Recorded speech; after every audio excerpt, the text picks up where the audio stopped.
Good morning everybody, this is Mr. Green.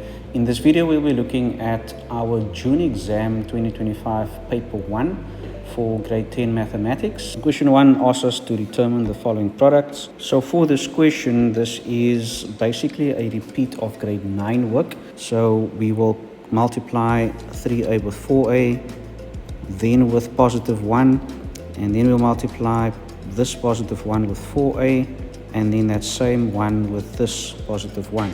So that will be 12a to the power of 2 plus 3a plus 4a plus 1. And we've simply done, so that was the 12a to the power of 2, then 3a, then 4a, and then the 1.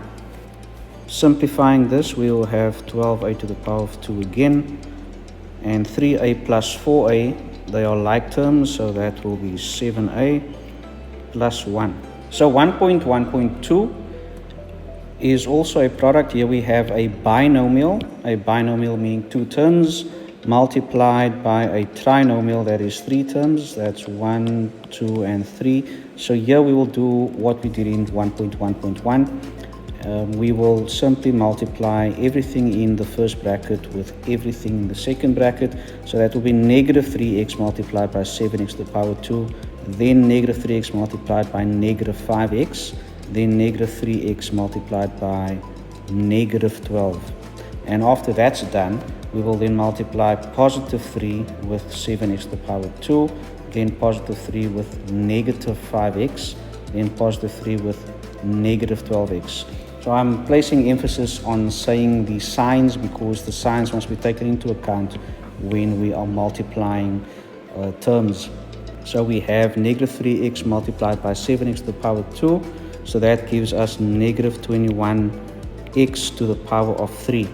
Okay, so remember your laws of exponents when you are multiplying variables. Then we've got negative 3x multiplied by, remember, negative 5x. So that will be negative times a negative gives us a positive 15x to the power of 2. Then we have negative 3x multiplied by negative 12. That gives us again a positive 36x.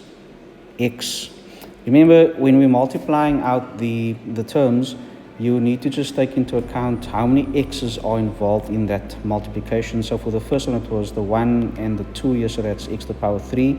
Then for the second multiplication, it was this x multiplied with this x. That's why we have x to the power 2. And for the third multiplication, we have just this 1x. There's no x here, so we have 1x in our product. Just because this is a longer multiplication, I'm going to use a different color for the second batch of multiplication. So multiplying everything with the positive 3 now. So that's 3 multiplied by 7x to the power 2. That gives us 21x to the power of 2. I've got then positive 3 multiplied by negative 5x. That's more of an arrow. Negative 5x, so that is a negative times a positive. That gives us negative 15x. Then I've got positive 3 multiplied by negative 12. So again, positive times a negative, and that is equal to negative 36. 12 times 3 is 36. So now we have multiplied 3 times over here to give us 3 answers, and 3 times over here to give us another 3 answers. So we've multiplied everything, and we've made sure that our exponents are sorted, and we can now have a look at simplifying further by checking for like terms. If I look at this, the only term with an x to the power of 3 is the first term, so that will remain negative 21x to the power of 3. And then I've got a 15x squared. Let's just include the sign, that's positive 15x squared. And then I've got a positive 21x squared. So they are like terms. I can then add them together. So 21 plus 15 gives us 36. So that gives me 36 x to the power of 2. Then I have a positive 36x. Notice I'm using the signs or saying the signs purposefully. And I've got here minus 15x, so that's 36 minus 15, which gives us positive 21x.